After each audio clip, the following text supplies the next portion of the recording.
Nicolas Contant, réalisateur d'un documentaire qui s'appelle Nous, les intranquilles. D'abord, le titre. Qui a eu l'idée de ce titre?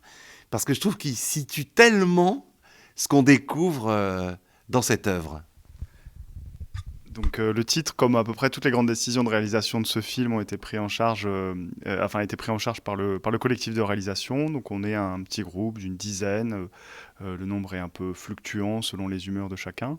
Et donc on réalise ce film au long cours et à chaque étape, toutes les grandes décisions de réalisation sont débattues. Donc je ne saurais pas dire exactement d'où ça vient exactement. En tout cas, ce qui est sûr, c'est qu'on a fait référence à Pessoa et à Garouste qui ont utilisé ce mot intranquille. Je ne peux pas garantir qu'il y ait une filiation de là ou là, en tout cas. Voilà.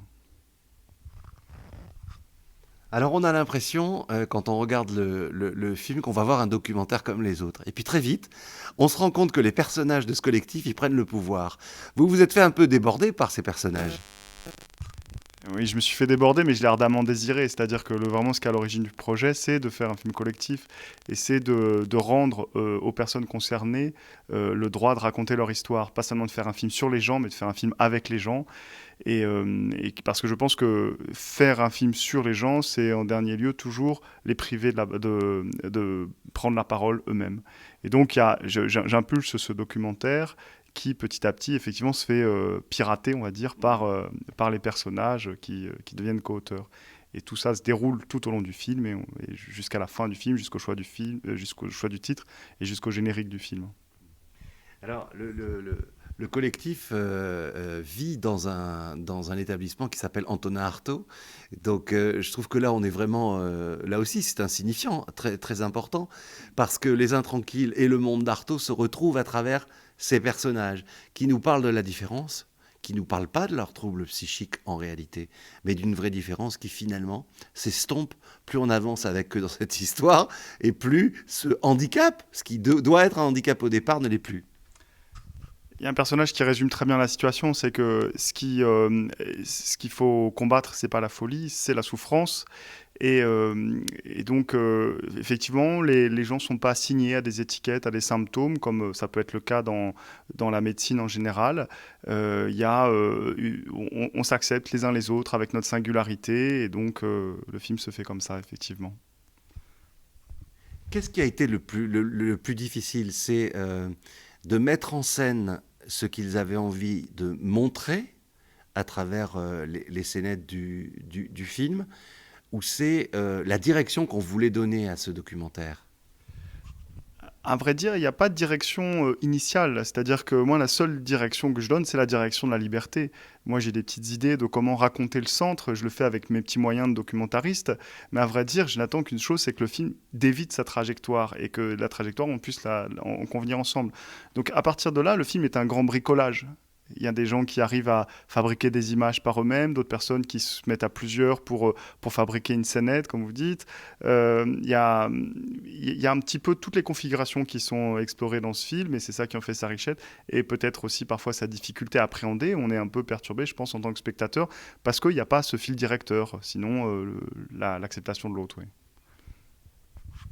On n'a pas envie de délaisser à la fin ces personnages. Vous non plus, j'imagine. Est-ce que vous avez de leurs nouvelles? Et est-ce que ce film-là vous donne envie de faire un Nous les Intranquilles 2? Il faut faire beaucoup d'autres films et des Nous les Intranquilles 2 avec eux, avec d'autres personnes. Il y a tellement de choses à faire. Faire vraiment un deuxième épisode de ce film-là, ça n'aurait pas beaucoup de sens. Par contre, on reste très très en contact puisque le film a beaucoup circulé, notamment avec la grande tournée, mais il est aussi sorti à l'échelle nationale en 2018. Et donc il y a eu beaucoup beaucoup de projections à travers la France et donc parfois j'ai accompagné les films, parfois ce sont eux qui sont allés, puis souvent on s'est retrouvés. Et donc voilà, le film a été terminé en 2016 et donc ça fait 2 ans qu'on vit ensemble la carrière du film en fait. Est-ce qu'ils vous ont éclairé sur votre propre anormalité, ces personnages-là? Euh, Ça, c'est une question intime qui est toujours un petit peu compliquée à discuter comme ça, à brûle-pourpoint devant une caméra. Et c'est d'ailleurs pour ça que eux-mêmes, quand on fait le film, on le fait pas à brûle-pourpoint, mais il y a tout ce travail qu'on fait sur les images, sur le discours, le montage, qui permet vraiment finalement de parler avec pudeur de ce qui est très intime.